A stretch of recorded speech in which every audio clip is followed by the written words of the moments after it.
सभी साधकों का सुबह के ध्यान सत्र में हार्दिक स्वागत है। चित्त सहस्रार पे रख के सामूहिक बंधन लेते हैं।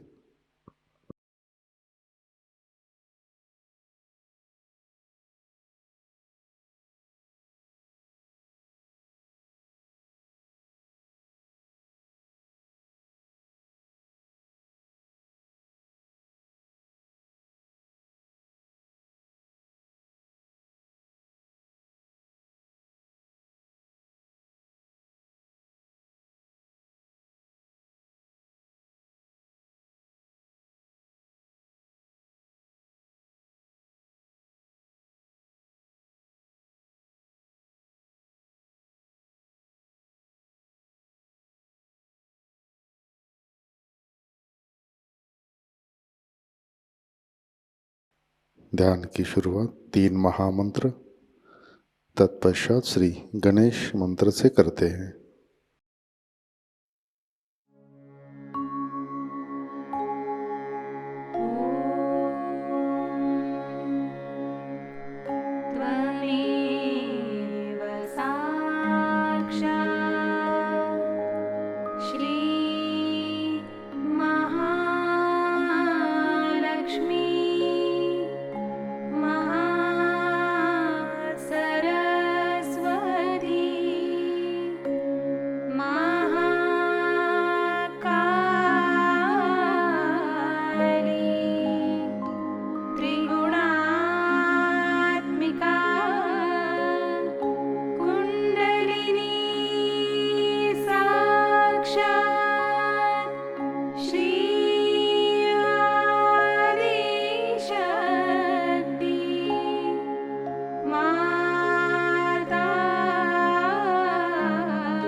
साक्षात् श्री आदिशक्ति माताजी श्री निर्मला देवी नमो नमः।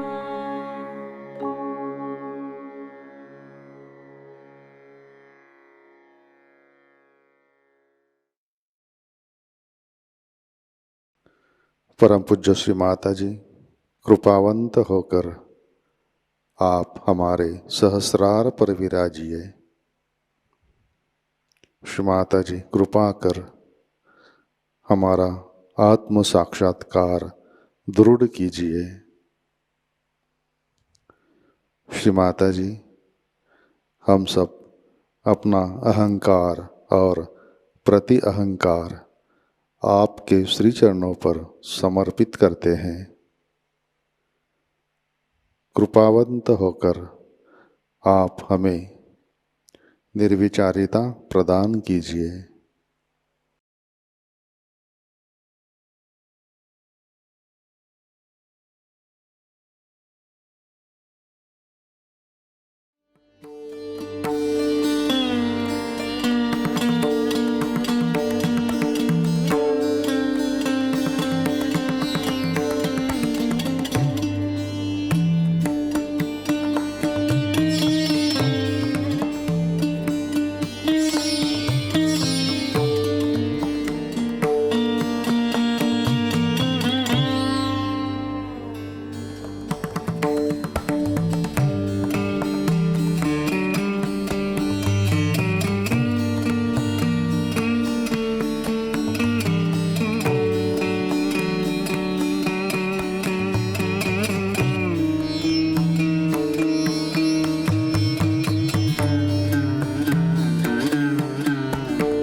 जय श्री माता जी। इसी ध्यान की अवस्था में अमृतवाणी ग्रहण करते हैं।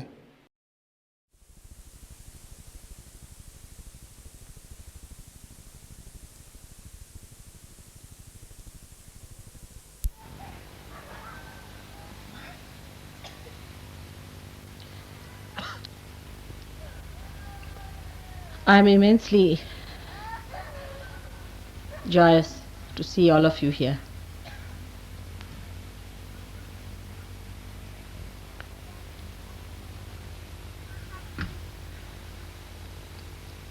I do not know what to say from my side. The words get lost. They have no meaning. So many of you aspiring to ascend to that state where you would have complete joy, bliss and peace.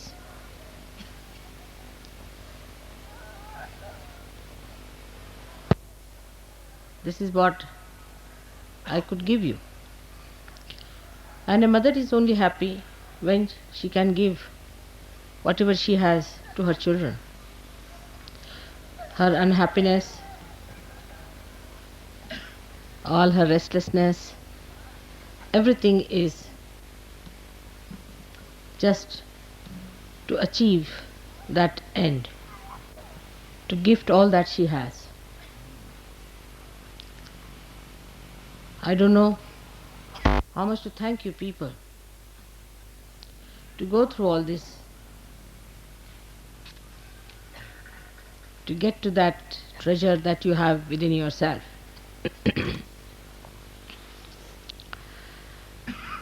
Sahaj is the only word I could think when I started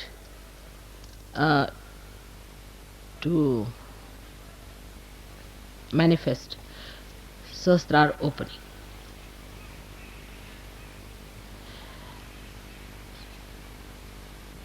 That's easily understood by everyone so far. But you have realized that it is today a different style of yoga where first enlightenment is given and then you are allowed to look after yourself. It was never done before. It's just a venture of your mother which has worked out. Otherwise, in the olden times,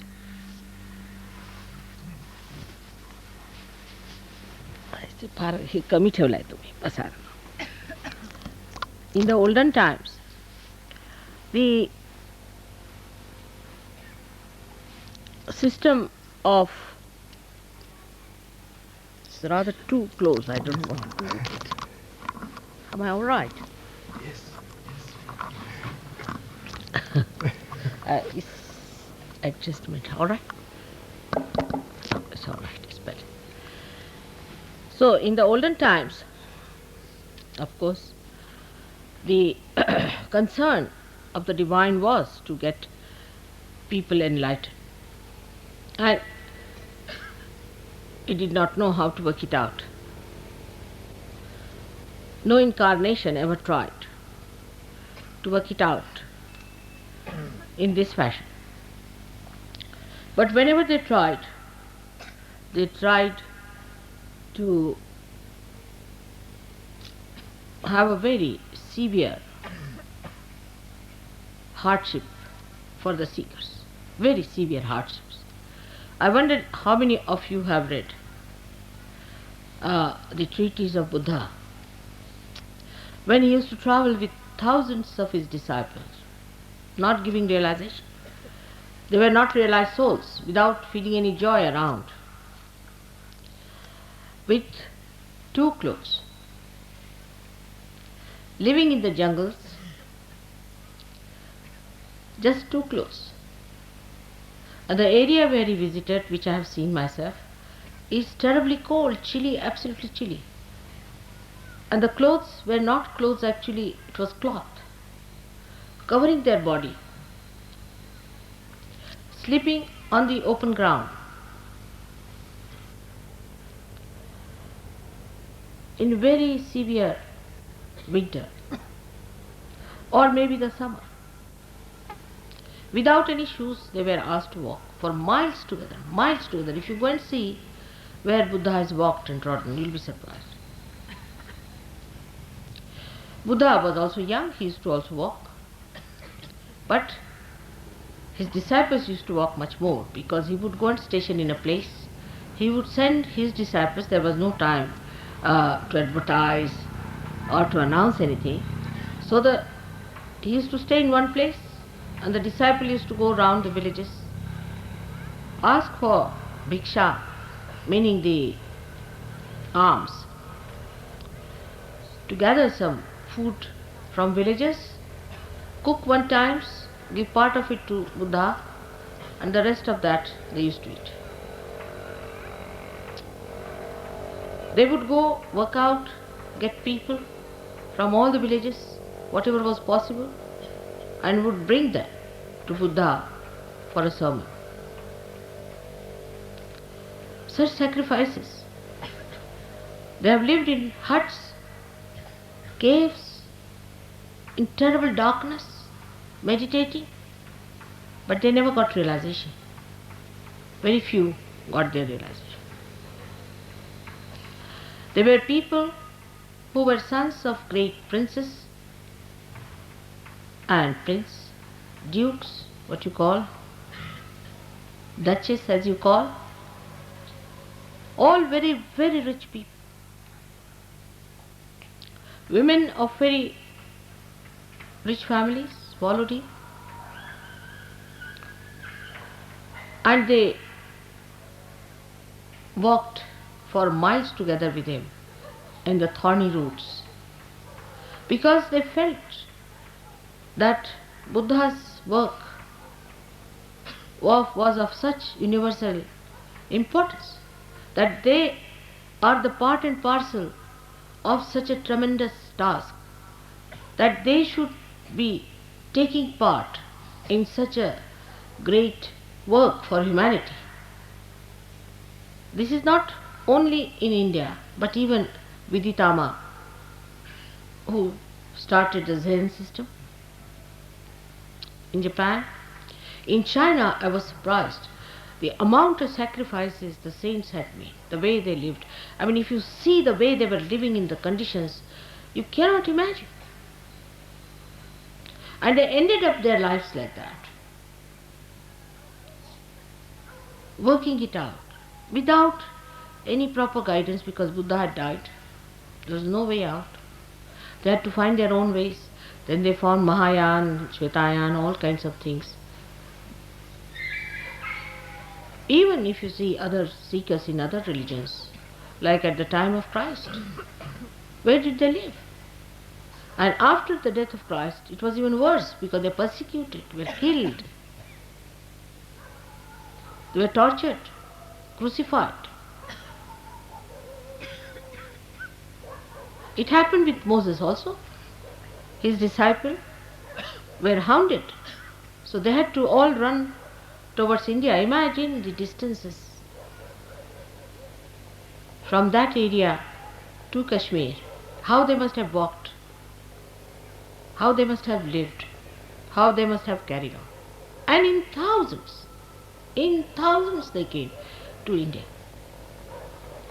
because they realized that they are doing a tremendous task, something so great that they are supporting.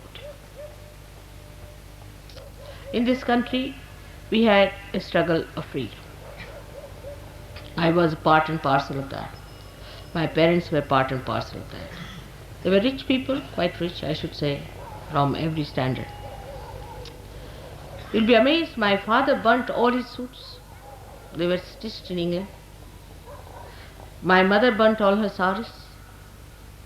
They used to spin their own clothes and wear them. My father sacrificed everything, every pie that he had, for the freedom struggle. He left nothing for us, not a single. I should say, of course, our family being rich, we had silver and gold and all that. But as far as all the cash money was concerned, was spent. And all the silver and gold also, thanks to English, that they took away from us, and they returned us when they went back. That's how we had some silver and gold left in the family. Everything, all that is material, was snatched away. And I know we lived in beautiful houses, and then we shifted to huts and lived there. Sacrifices to the maximum. And we were very happy about it, very proud. We had only 2 changes. We used to wash our clothes, live like very poor people, sleeping on this kind of a thing. For my life, I remember that I never used to take a pillow. I never used chappals for ages. I had only one sweater made out of this kind of material, till I passed out and went to medical college. I had that sweater with me. I had only one coat throughout my education.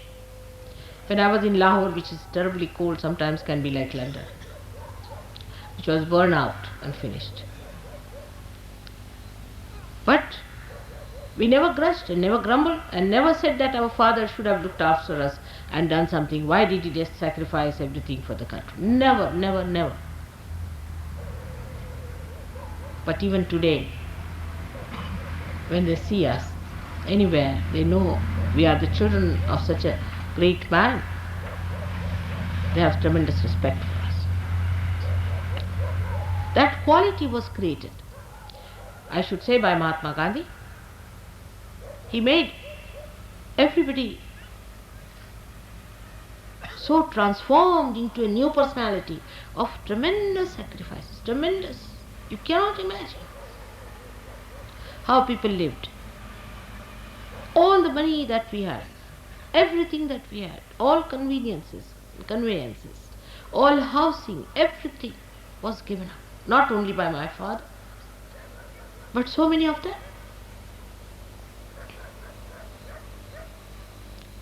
Otherwise, we could not have got our freedom.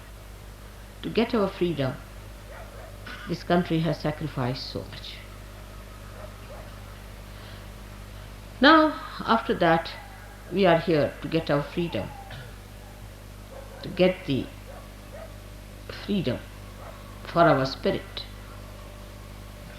to make our spirit free from our greed, lust, from your anger, from our conditionings, from our terrible ego, from the body being enslaved by comfort.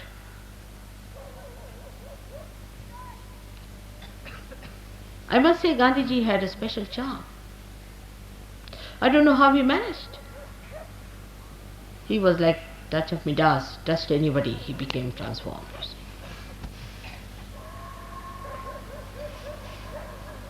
And he was an extremely strict man, very kind to me, to children. But he was an extremely strict man. He would not tolerate any nonsense at all. Throughout, if you study the way all these people were brought up, not only for freedom of or independence, but even before that, for spiritual life, anywhere, this one thing very common is sacrifice. And the consciousness that you are doing something great. Consciousness that you are part and parcel of the whole. Such a big thing, such a big work, such a noble cause. And then there was one thing very common. Very common among all of them, that the noble cause, the upliftment of the noble cause, made them sacrifice in such a Sahaj manner. Much more than the Sahaj yogis sometimes, who have got so much in Sahaj Yoga. They have got their joy, they have got their spirit. I have seen it with my own eyes. Such people in this country, whom you may call legendary, but I have seen it. Thousands of people were killed and butchered. Children died. Nobody shed tears. Nobody shed tears.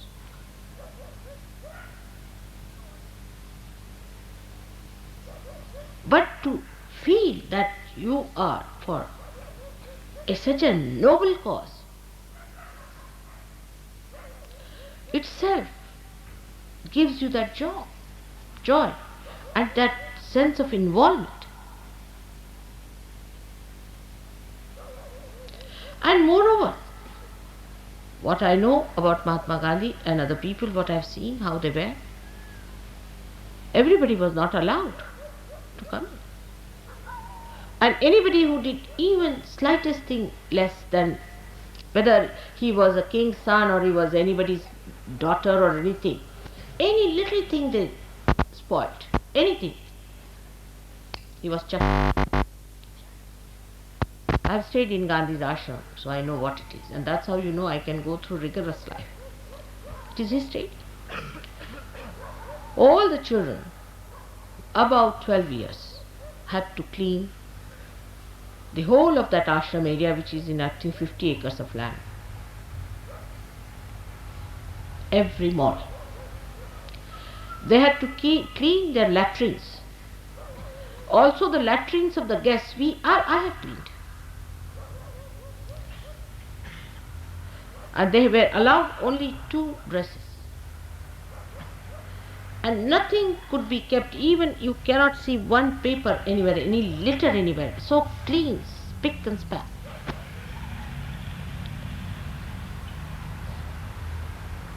And their living places were so neat and tidy.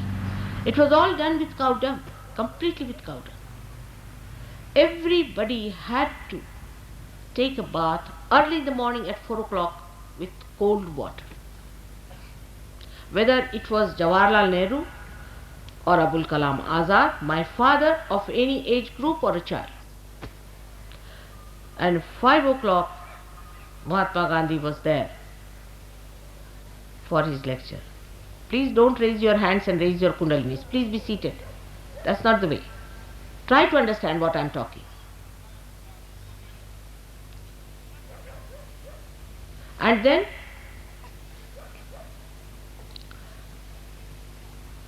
early in the morning at 4 o'clock, you'll be surprised. Getting up, for me it was all right. And then to walk in those 50 acres of land to the center of that hall, which was nothing but just an open space surrounded by some sort of huts where Gandhiji was living.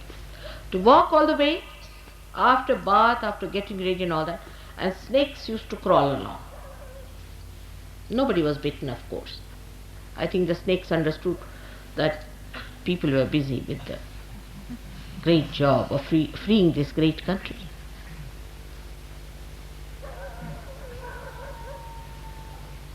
And we would sit just like this, and snakes would be crawling. No lights were allowed. No lights of any kind. We only use sunlight. And when Gandhiji would come, sunlight was not there in the morning at all. Some lanterns were brought to put there, and we would see the snakes crawling up. But I never heard anybody complaining. But like a war, drove with such passion. Everybody competing as to what I can do, how I can be alright. Nobody even thought of comfort.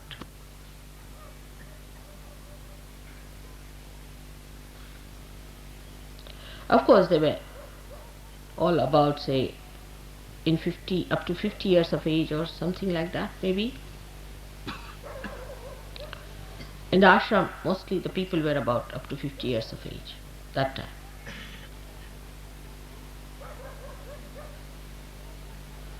And I have seen with my own eyes the people who had huge cars in the house and things like that, they sold off, they threw it away. They used to come by train to Wardha station and walk down. Gandhiji would not see anybody coming even in a tonga. And they listened to him and obeyed him.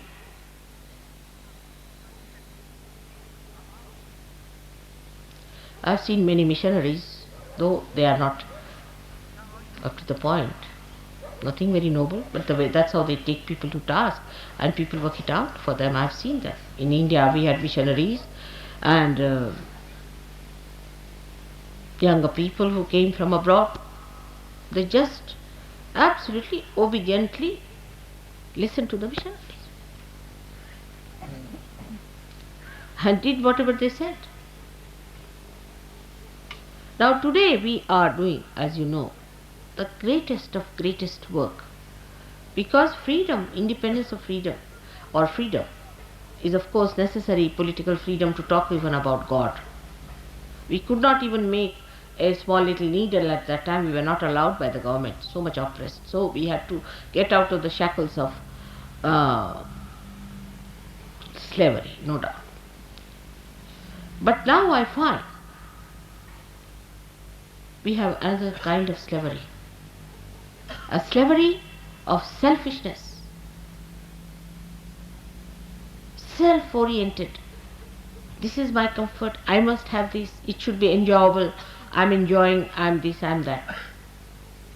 You should enjoy, otherwise it is not something great. I mean, the whole thing should provide you some sort of a feeling instead of you providing the feeling. Because people, I think, do not know what they are doing, what sort of a work they are doing. They do not want to come up to that level of that height to see what are you up to. You are trying to save the whole world. This is one of the reasons Sahajayoga moves so slowly, because they see people who are worried about their comforts, this, that, and also themselves are so lousy. There's no smartness about them. No feeling of that greatness that they have to do. You have to be smart. If you know you are on the board, how you behave.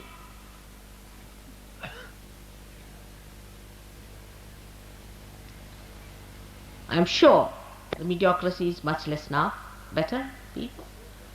I'm sure we'll get even better people now, much better people. They worry about little things of their families, this, that. They worry about their own problems and their jobs and this and that. I mean, nobody could talk like this to Gandhiji. I tell you, he would have slapped. Take it from me.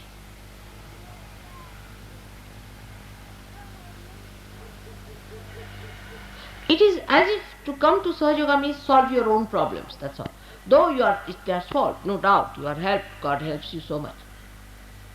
But how much are you doing about it? Of course, we have some very great Sahajogis, I would not deny that fact. We have some, much more than I had ever. And that's why I'm very joyous about it. But the dedication we have, we count every penny that we spend, how much we've got out of that penny, what did we do about it? This is not the way. Buddha never spent a single penny of his own. He got money from all his disciples, built all these big things and all that. He never had even a public help from anybody else. So rise now. You must rise above your petty, small mind. Rise up to the point where you should know you are going to save the whole humanity. If you cannot feel that, it's better to leave Sahajayoga. Sahajayoga is not meant for people who are lousy. In Marathi the word is gabale. Tukarama has said, Erea gabalyatse kamano ve. It is not the work of the lousy.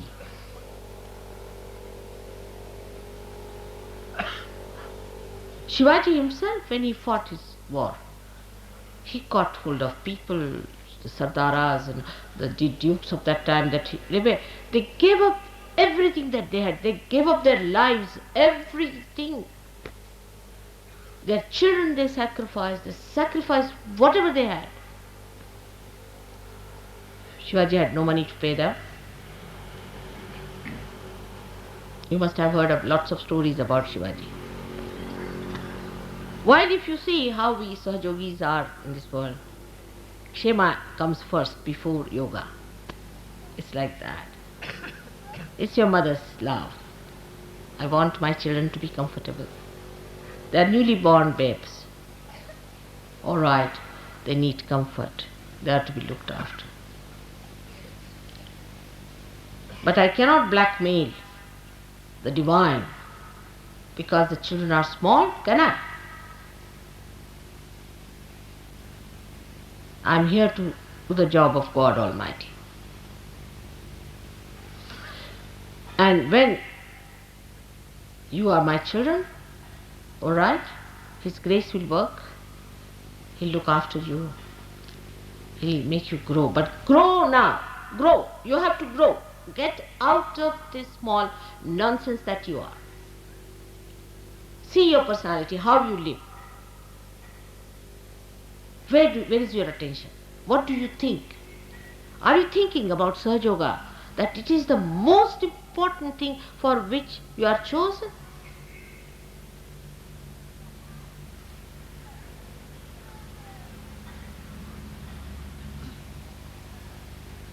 I feel sometimes, as I was feeling all the time, that you might be uncomfortable in many places. But I myself have seen the way you people have been in those places most carelessly. The Western Sahajogis were surprised. That way Indians are better in this respect. And some of the Indian Sahajogis have been misbehaving in a very funny manner. It shocked me the way they have been behaving, shouting at people, creating problems. Some people come to see me, they talk to them in such a rude manner that they run away. You can talk to them sweetly. You have to be nice to them, not to shout at people. All right, I cannot meet everyone at every time, at every convenience, all right. But that doesn't mean you have a right to shout at others.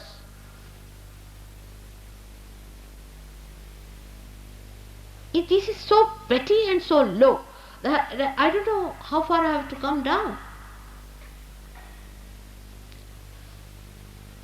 When you rise above all these petty things, you will develop that divine discretion. That divine discretion is the real blessing of God. All other blessings that you think is a blessing is no blessing at all. Unless and until you can grow, what is the blessing? Like a tree which says, oh, such a blessing that I have got rain. But out of that rain, if you cannot grow, what's the use of having that rain on you?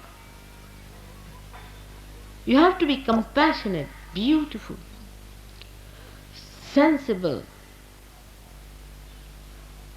people who are highest beings on this earth.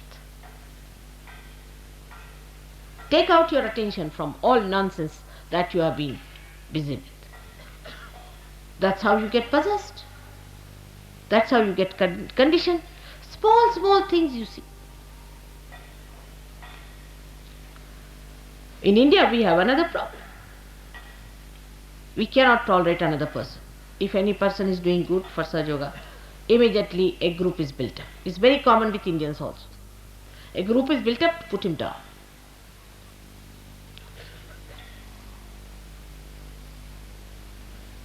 This was not done when Gandhiji was there. I don't know how it happens. It only happens with poor leadership. I think I don't have that leadership. At the time of Gandhiji, he used to blast people out completely, cutting each other's throat and saying things back behind, forming groups. Anybody who works out something nice and I try to help that person to express himself, immediately a group comes up too. And there are some hopelessly peripheral, useless Sahajogis in the West and in the East who try to make a mess of things. They think they are big gurus, big people, very small people, chicken-hearted I should say. And they think they are very big, great people because they can take good photographs maybe, or that they can wear a dress in a particular manner or something like that, stupid stuff as they are, and try to dominate others. Such people will be thrown out. Absolutely. No use having useless people in a machine like this. Today is the beginning of a new era, of people of very high qualities, whose spirit has been enlightened. Let's all think about it. Now you have to rule yourself, and you have to rule others through compassion, love and discretion. Today that's the big time that I've declared that it is the universal religion, the Nirmala religion, which is formed out of my teachings of love. But it doesn't mean by any chance that you remain dwarfs. I'm not going to spoil. I'm not going to spoil you by keeping you dwarfy people. So, try to rise. Do not dominate each other. Respect. Respect each other. You are out for a very big work of Virat. How much you know about the divine, nobody has known so far. But fix up yourself. I have known of a very great saint called Gagangad Maharaj who's fallen down completely. If a person like him can fall down, you also can fall down if you do not understand what is your worth, what is your value, and what is the position you are given. So we have to today, with all our love for our mother, have to decide in our heart that we are going to have large-heartedness of sacrifices. What have we sacrificed so far?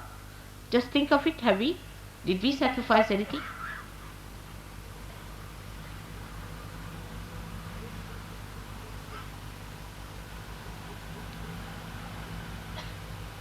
Please try to understand that I have to use you, the great souls, to save the humanity. You must grow, you have to grow. On money points also, people are so wretched, they make money, they save money. In America, I was surprised the way people cheated me of money. Thousands. In India also this is a very common practice.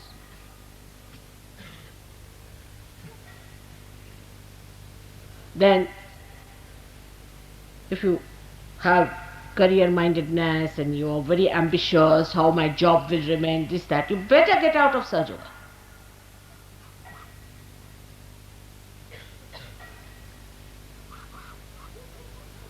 It's not going to help us at all. Thirdly, there are people who believe that this is my wife, this is my beloved, this is this and all that nonsense. Why are you here? For what? Or my children, my household, my mother, my father, all sorts of wretched people around. If you cannot rise above them, you cannot help me. I'm sorry, you cannot help me. You have to be very, very strong people. You have to be people of very great valor and great idealism and noble ideas.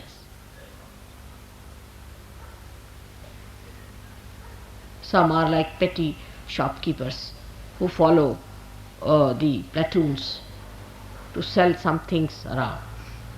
In Marathi it's called Bazar Bunge.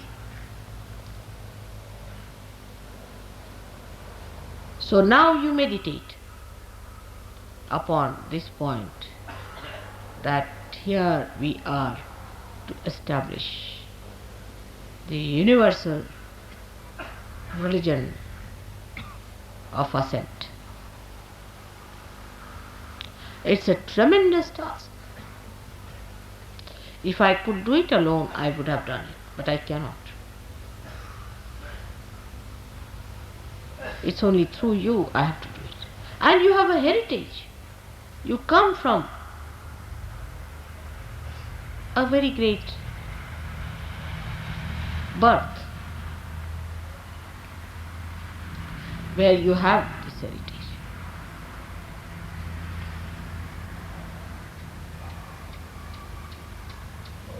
With that heritage, if I cannot manage you, I think I better give up your leadership. I cannot do it. When we were fighting for our freedom, all of us were removed from schools because we were in the missionary school, and the missionaries believed that Christ was born in England. So they would not allow us to study in those schools. So we were all removed from schools. We had no education. For some time, I couldn't pass my inter science for 2 years. I couldn't appear because they rusticated us from colleges and schools. The government rusticated us.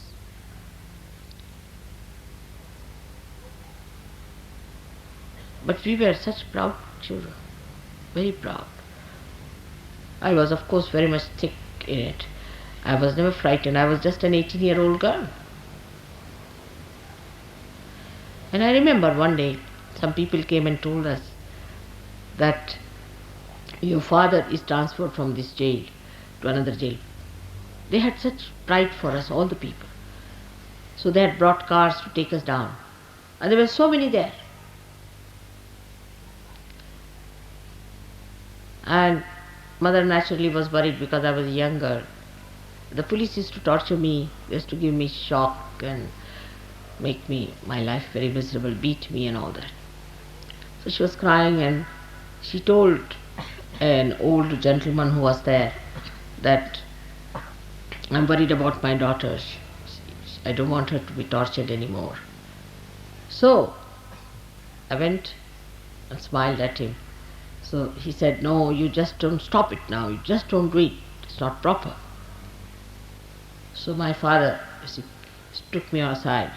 He said, don't listen to this old Johnny. He's now about to die. Forget him. I would like all my children to be sacrificed on the altar of freedom. If you are doing it, I'm a proud mother, and I'll tell your mother to behave herself. I'm so proud of you.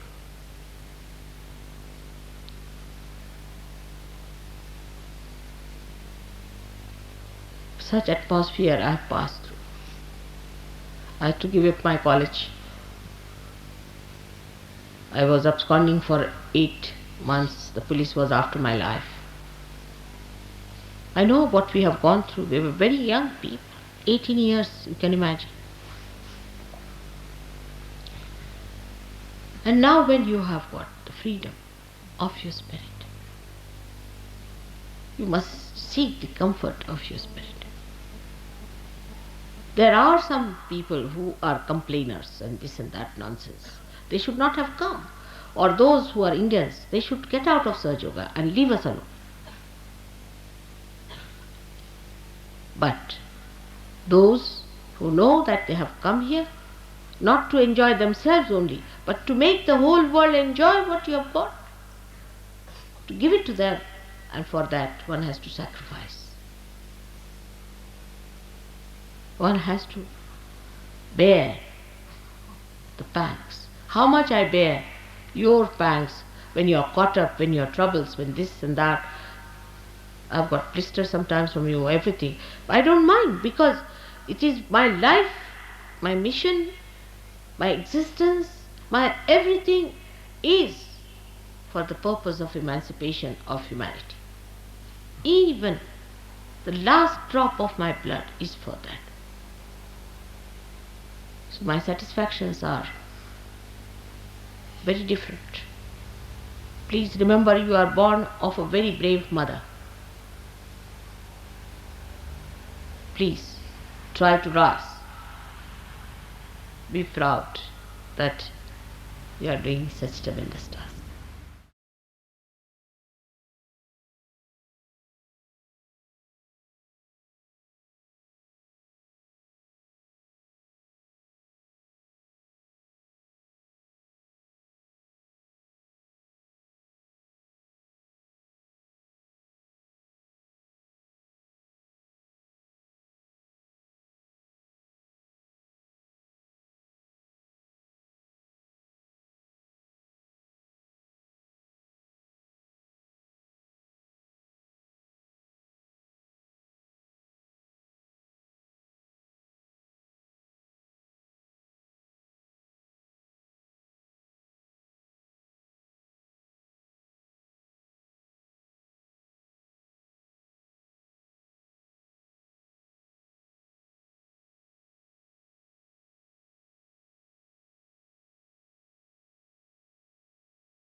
जय श्री माता जी।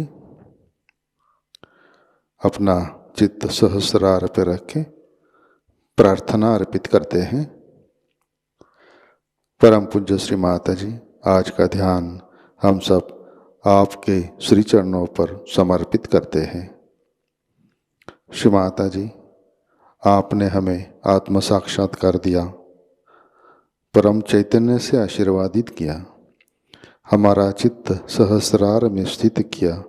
इन सब के लिए हम हृदय से आपके ऋणी है, आभारी है। श्री माता जी, आपकी कृपा में हम हमारा अहंकार और प्रति अहंकार आपके श्री चरणों में समर्पित करते हैं। श्री माता जी, आप ही कर्ता, कर्विता और भोक्ता है, हम तो केवल निमित्त मात्र है। श्री माता जी, कृपा कर आप हमारे अंदर आध्यात्मिक परिवर्तन घटित कीजिए, हमें स्वयं की पहचान दीजिए। श्री माता जी, कृपा कर आप हमें निर्विकल्प स्थिति प्रदान कीजिए, हमारा उत्थान निर्विकल्प स्थिति में कीजिए। श्री माता जी, कृपा कर आप हमें विश्व निर्मल धर्म में प्रस्थापित कीजिए। श्री माता जी, हमारे सारे प्रार्थनाओं को स्वीकार कीजिए और हमें आशीर्वादित करने की कृपा कीजिए। परम पूज्य श्री माता जी, आपके श्री चरणों पर हमारा कोटि कोटि नमन, कोटि कोटि नमन, अनंत कोटि नमन।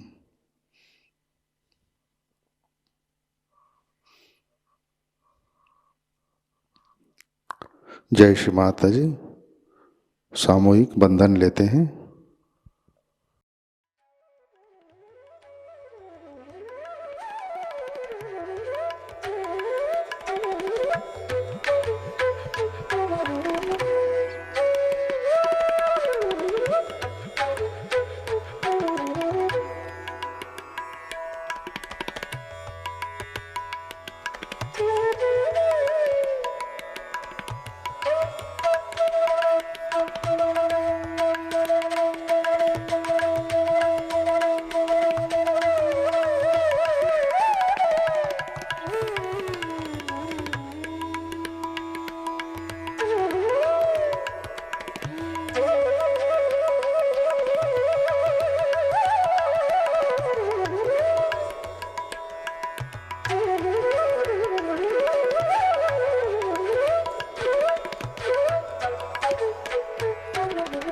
आज का ध्यान सत्र यहीं पे संपन्न होता है।